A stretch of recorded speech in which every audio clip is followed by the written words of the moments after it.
Agresi merupakan suatu perilaku yang bermaksud melukai atau mencederai orang lain. Misalnya, melukai seseorang secara sengaja, membunuh, menghina secara verbal, merusak sesuatu, dan memukul dalam keadaan marah. Bentuk-bentuk agresi yaitu ada agresi fisik, agresi verbal, agresi kemarahan, dan agresi hostility. Agresi fisik yaitu agresi yang dilakukan dengan secara fisik untuk melukai orang lain.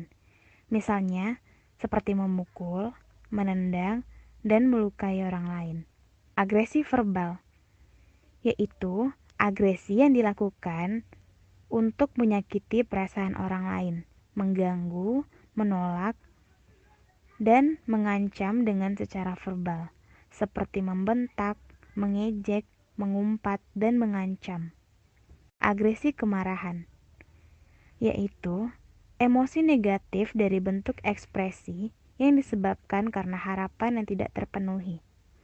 Kemarahan itu dapat menyakiti diri sendiri dan juga orang lain. Contohnya seperti kesal, temperamen, dan tidak bisa mengendalikan amarah.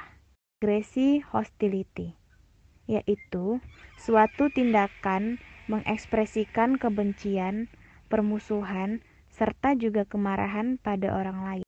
Faktor yang mempengaruhi perilaku agresi menurut Davidoff. Faktor biologis. Faktor ini merupakan dorongan-dorongan yang berasal dari dalam diri individu. Ada beberapa faktor biologis yang mempengaruhi agresi, yaitu faktor gen, sistem otak, dan hormon seks. Faktor belajar sosial. Berbeda dengan faktor biologis, faktor belajar sosial ini lebih memperhatikan faktor tarikan dari luar diri individu. Ya, kesenjangan generasi. Adanya perbedaan atau jurang pemisah antara generasi anak dan orang tuanya dapat terlihat dalam bentuk hubungan komunikasi yang semakin minimal dan seringkali tidak nyambung. Kegagalan komunikasi orang tua dan anak diyakini sebagai salah satu penyebab timbulnya perilaku agresi pada anak. Faktor lingkungan. Perilaku agresi disebabkan oleh beberapa faktor lingkungan, yaitu kemiskinan, anonimitas, serta suhu udara yang panas dan kesesakan. Faktor amarah. Pada saat marah, ada perasaan ingin menyerang, meninju, menghancurkan, atau melempar sesuatu, dan biasanya timbul pikiran yang kejam. Bila hal tersebut disalurkan, maka terjadilah perilaku agresi.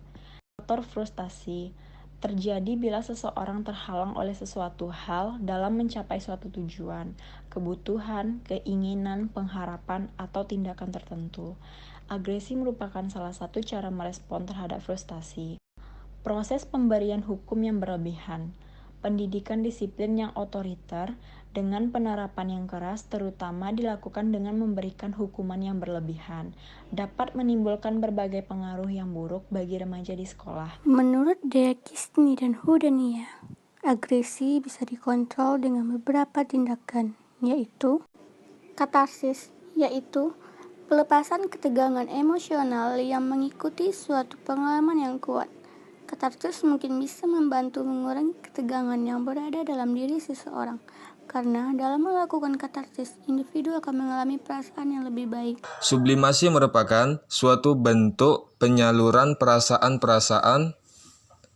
tegang atau kemarahan yang dapat diterima oleh masyarakat. Supresi di sini ialah suatu individu melakukan penekanan terhadap rasa marah yang dialami. Kemudian penekanan ini dilakukan karena norma masyarakat atau keluarga yang tidak mengizinkan untuk mengekspresikan amarah secara terang-terangan.